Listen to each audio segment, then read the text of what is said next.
Well, considering your father-in-law was a director at a major company, I'm just curious about how much inheritance he might have left behind.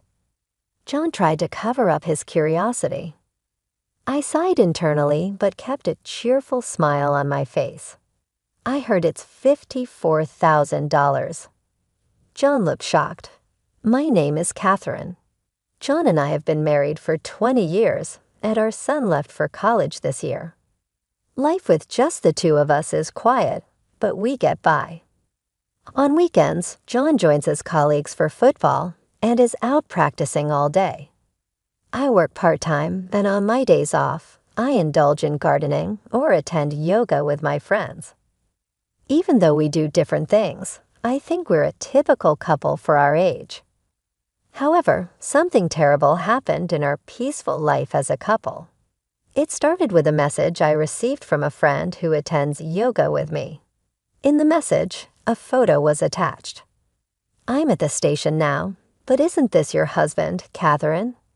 I hesitated, but when I opened the photo, even from a distance, I could clearly tell it was John. He was walking hand in hand with another woman. My heart was beating loudly. Could John be cheating? He said he was going for football practice in preparation for tomorrow's match. But was that a lie? "I think it's my husband," my friend responded immediately. "What will you do? Do you want to come over?" After hesitating for a moment, I began using my cell phone. "No, I'm good. I'll talk to my husband."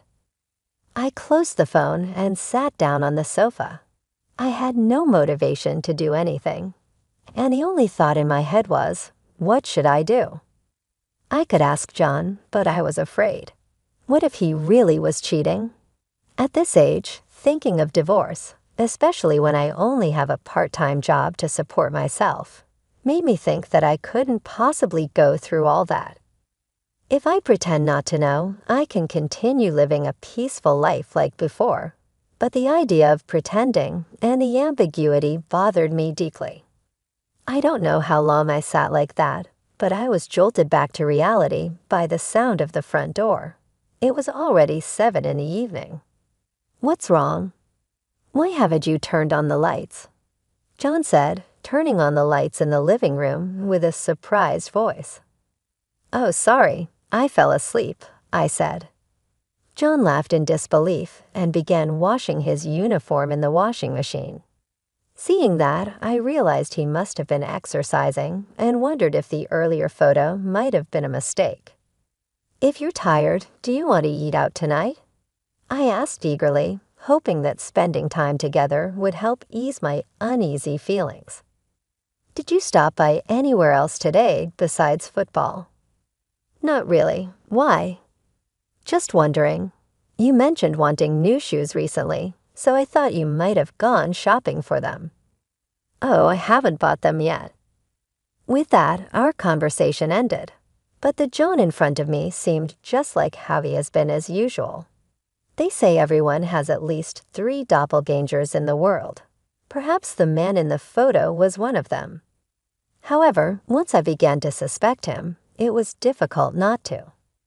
I often found myself doubting him during his late-night overtimes or sudden overnight business trips. Bad things do happen, and one day, on my way home from my part-time job, I stopped by the supermarket to buy ingredients for dinner.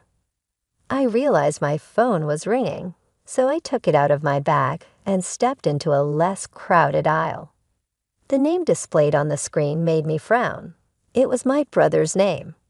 Though I occasionally communicated with my sister-in-law during events like our children's enrollment to their school or their graduation, I hadn't spoken to my brother in years. These sudden phone calls from your own relatives are often not good news. "Hello," I answered the call hesitantly.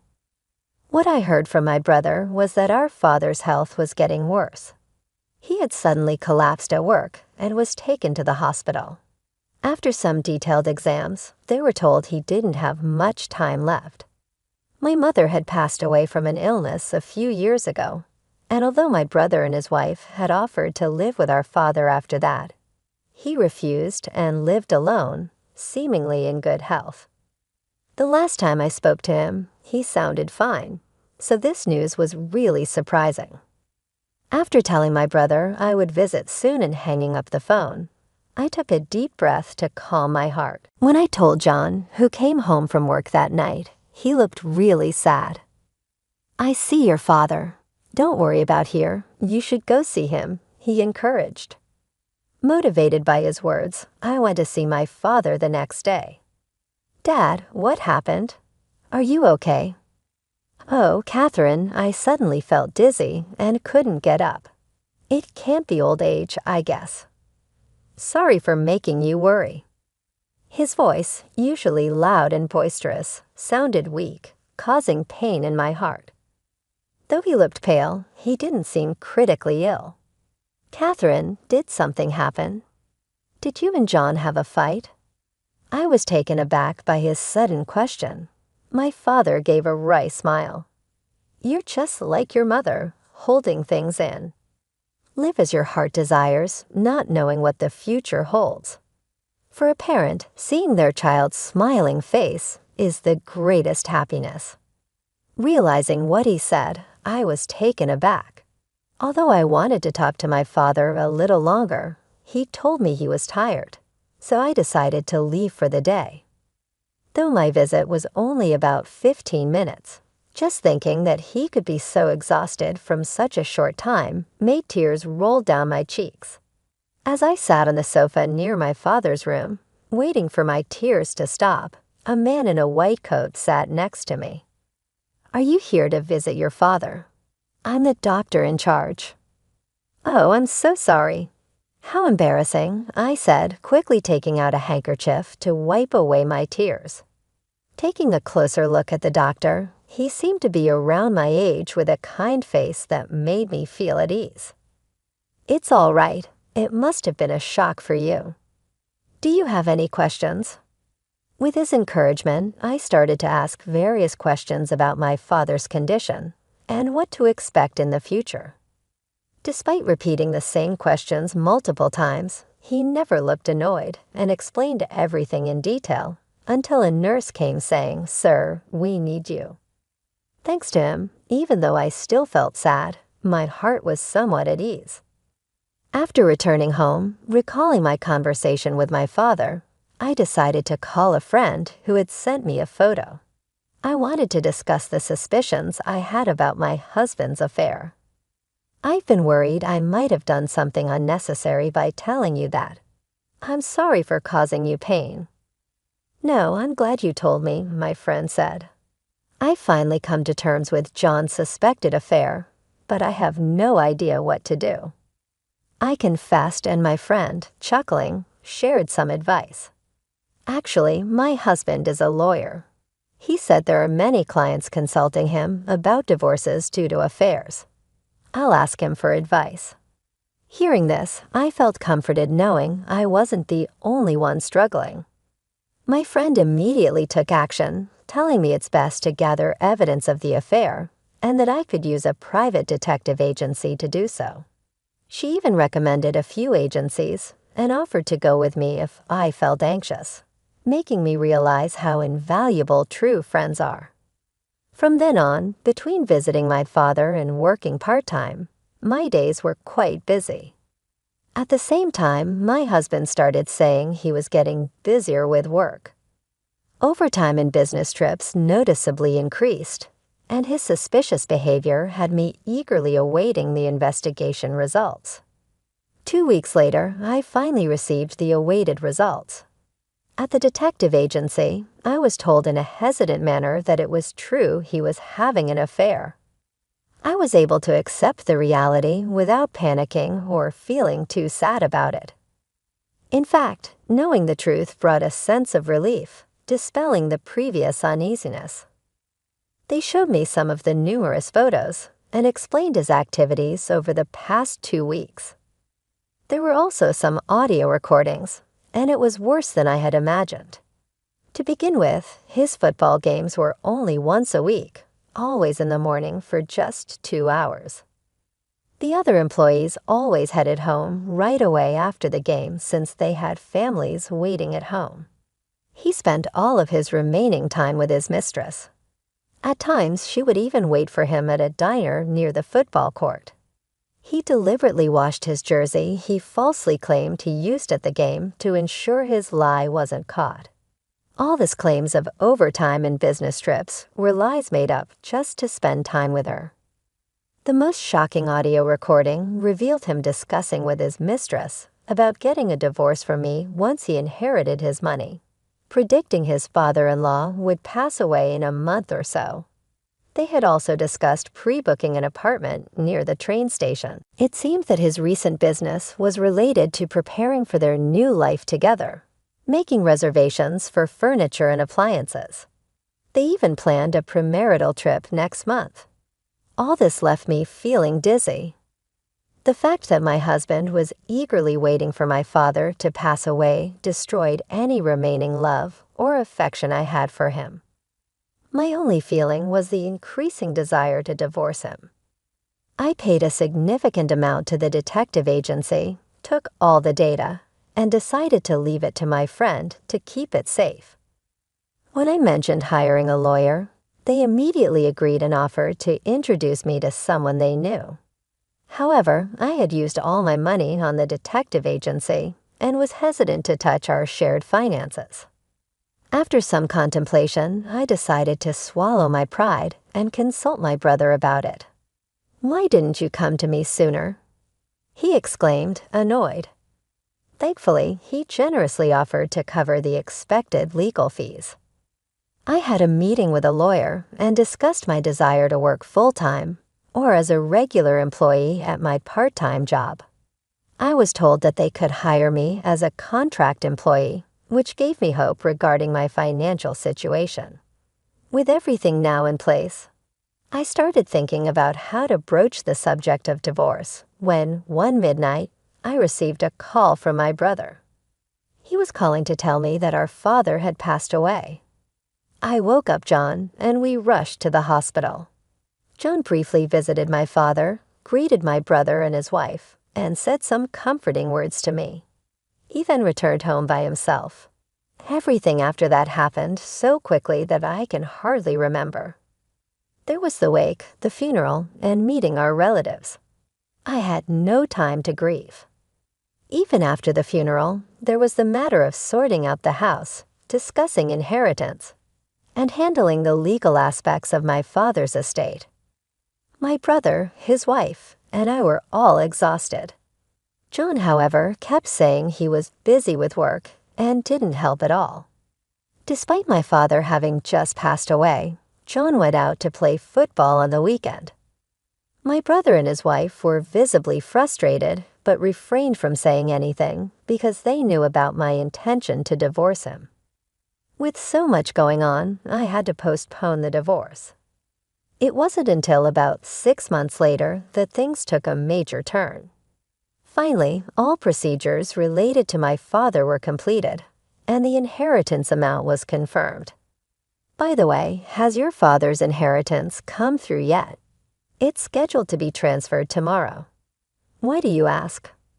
Well, your father was a director of a major company. I was just curious about how much inheritance he'd leave behind. John tried to sound casual, but I sighed internally. However, I hid my true feelings and just smiled brightly. I heard it's about $54,000. That much? Yes, Dad must have worked hard to save that much. I just got a call today from the lawyer saying everything's ready. It'll be transferred tomorrow. So maybe we can go out and eat something delicious to celebrate. Emphasizing the fact that it would be transferred the next day, I smiled at him. Oh, right, John seemed lost in thought. The next day, after John had gone to work, before I headed to my own job, I conspicuously placed the bank book on the desk. When I returned from work, as expected, the bank book was gone and instead, there was a signed divorce paper. I hadn't anticipated things to go this smoothly, so while thinking he took the bait, I headed to my lawyer handling my divorce and explained the current situation. I decided not to return home, instead heading straight to my family home where my father had passed away. Most of my belongings were already there. The things where I lived with John were shared, and how to handle them would be decided later on. Probably John and his mistress would end up living there. I've already submitted the divorce papers. There's no reason to contact my estranged husband. The only thing might be a claim for damages for his affair from my lawyer. However, since they couldn't contact him, nothing could be done at the moment. But 3 days after I returned to my family home, I received a call from John. "Catherine, what's going on? There's no money in the bank account. Where's the inheritance, and where are you? Inheritance is mine. Why would you use it?" I decided to play dumb for the time being by asking about my whereabouts. It seems John has returned to our home. I need to contact my lawyer immediately. "Anyway, why isn't the $4,000 in your bank account?" "Did you take my bank account?" I was planning to change the account for my salary deposit, but it disappeared. I've been looking for it. "Don't mess with me. We're married. It's a shared asset. You should share it with me." I wish you wouldn't yell over the phone. It hurts my ears. The inheritance is an individual asset, not a shared asset. Plus, I've already filed for divorce. We're no longer a married couple. Please stop contacting me. I won't return home. It's okay for you to live there with your mistress. Goodbye. I could hear John catching his breath, but I hung up on him and immediately relayed John's whereabouts to the law firm. That night, I received several calls from John, but I ignored them all and enjoyed a drink by myself. Having endured the suspicions of John's affair for almost a year, I deeply appreciated the peacefulness I was experiencing. After a good night's sleep and checking my phone, I was shocked at the sheer volume of missed calls. I assumed my lawyer must have contacted him, causing him to panic. Hesitantly, I checked the messages. Some were aggressive, like, "What do you mean by damages for the affair? If you knew, you should have said so." Others were apologetic. "Catherine, I'm sorry. It was my fault. I want to talk things over." Without replying, I left my phone behind and headed to work. In my bag was a new phone, a number John wouldn't know. This would be my main phone from now on. I had John's personality figured out, so I was well prepared. Later, my lawyer informed me that John insisted on discussing this face-to-face, so I decided it was time for a confrontation. I expected this and felt it was better to settle matters swiftly. I chose a family restaurant with semi-private booths for our discussion to avoid any public attention. As expected, John and his mistress arrived on time. Seeing John after months, he looked somewhat tired. Was it just my imagination? I had seen photos of his mistress, but was meeting her in person for the first time. She had her hair up in a bun and wore casual clothes. Her youthful face made me think she was a student, but I knew from my investigation that she was 25 and worked at a cake shop. I couldn't comprehend what such a cute girl saw in a 50-year-old man. "Catherine, what's going on? There's no inheritance, and now a claim for damages. I'm completely lost." But both my lawyer and I couldn't help but chuckle at John's words. "The inheritance is what my father left for me. John, you have no right to it. As for the damages, it's because our divorce is due to your affair, and you too owe compensation for the pain you caused me. It's not about the affair, it's due to our incompatible personalities. Besides, it wasn't you who brought up the divorce. I did. So the affair doesn't matter." Hearing such nonsense makes me want to pull my hair out. I knew he wasn't the brightest, but I didn't expect him to lack basic common sense to this extent. The one at fault can't initiate the divorce. It's not about who brings it up first. It's about you having an affair. If that's true, you understand that you're in the wrong, right? Also, I'll be demanding compensation from her too. "What? Why me?" Despite her cute appearance, she sounded very defiant and sharp. Is that true? John looked at the lawyer as if he was clinging on to hope. Unfortunately, it is true. You said I'd be getting money. I wasn't told I'd have to pay. I'm going home, and since I'm divorcing you, this has nothing to do with me. As she raised her voice, she grabbed her bag and stormed out of the restaurant. It was embarrassing as other customers turned to look at our table. We know where she works, so it'll be fine, the lawyer said with a reassuring smile, causing John's face to go pale. Perhaps he realized he couldn't escape. You know that girl is quite headstrong. She used to be a good girl when we were having an affair. She was always smiling around me and would cry, saying she missed me when it was time for me to leave. Even though he was talking about their affair, I didn't know how to react. After we started living together, her cooking wasn't great. She constantly wanted new bags or clothes. It was cute at first, but being married to her was not what I expected. Even though they'd only been married for about a month, complaints about her started pouring out of John's mouth. I've realized something. I've always been comparing her to you, Catherine. You're skilled at housework, great at cooking. You always waited for me to come home without a single complaint. So would you consider giving us another chance? I was left in disbelief and couldn't keep my mouth shut. I never anticipated this turn of events, and even the lawyer seemed too stunned to speak. There's no way. Come on, I'll change. I promise I'll never cheat again. You cheated on me while using the excuse of being busy at work, didn't you? How can I believe anything you say? John lowered his head, repeating, I want to start over. You said you were busy with work when my father was dying. He was in critical condition for about a month, but you never visited him even once. Even though I was having a difficult time, you were cheating. After he passed away, were you just waiting for the inheritance? I noticed our drawer being opened several times where we'd put our bank book in. You probably planned to leave once the inheritance came in, right, with the divorce papers already filled out. As I listed each fact, John began to tremble. He probably never thought he'd get caught. You had a reservation to buy a nice apartment already, right? But unfortunately, since you didn't get the inheritance, you had to cancel. I assume the old house we lived in must have been unbearable for her. How did you know? I asked. I have plenty of evidence, I replied.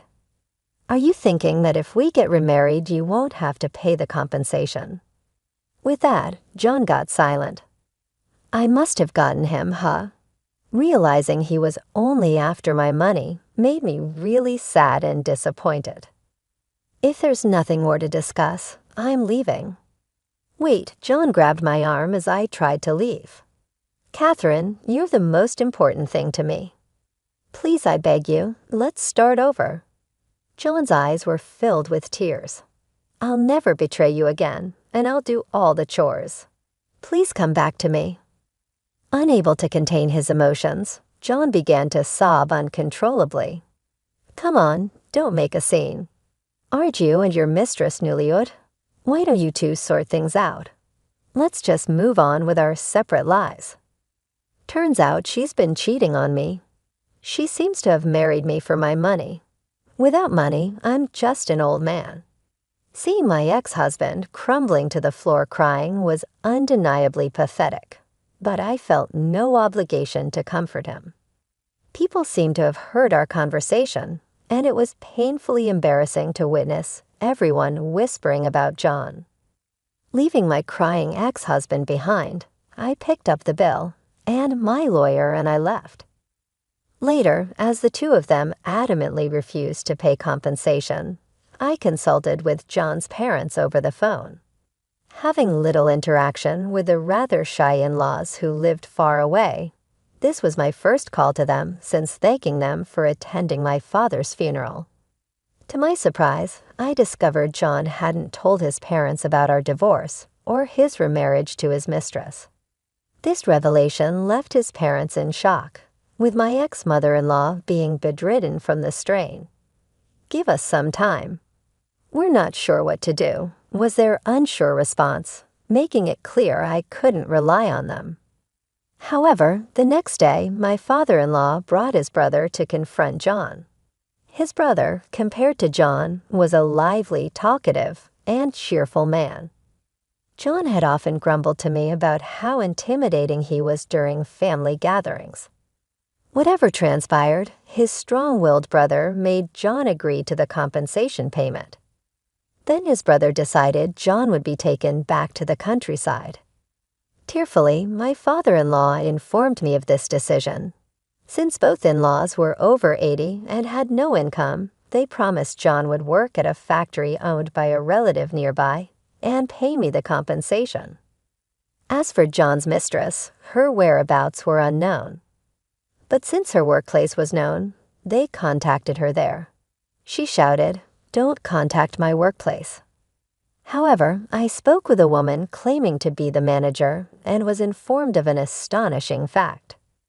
It seems that the person John was referring to when he said, "She's cheating on me," was the husband of the store manager, and she was apparently preparing to sue them. I was assured that John's mistress would never escape justice, and true to that word, a few months later, I received the compensation payment. When I visited the cake shop to express my gratitude, as expected, the mistress was nowhere in sight. Naturally, she was fired from the cake shop. She had dreams of becoming a pastry chef, but that's now believed to be impossible. Currently, to repay the compensation, she's juggling multiple jobs. According to the store manager, she can often be seen at a nearby construction site. Out of sheer curiosity, I took a glance and noticed her without makeup, sweaty, and being yelled at by an older man while she worked. Having to pay compensation for the 2 affairs she had, she must be deeply in debt. I'm not sure how many years it'll take her to repay it, but she got karma for destroying someone's family. When I told my son about the divorce, he was genuinely surprised, but he said something along the lines of, "It's your life. You should live it as you see fit," which was a relief. My biggest concern had always been how my son would react. With me approaching 50, I thought there'd be no chance for love or even remarriage. But lately, there's someone I've been interested in. He's the doctor who took care of my father in his final moments. Every time I visited the hospital, we'd end up chatting, and I found him to be very nice and wonderful. After the divorce, during one of my solo trips to the shopping mall, we bumped into each other. In our conversation, I discovered that he was also divorced. We connected even more over our similar experiences. We've been out for meals a couple of times, and I always feel very comfortable around him. I don't know what the future holds, but I still hope and strive for happiness in my life.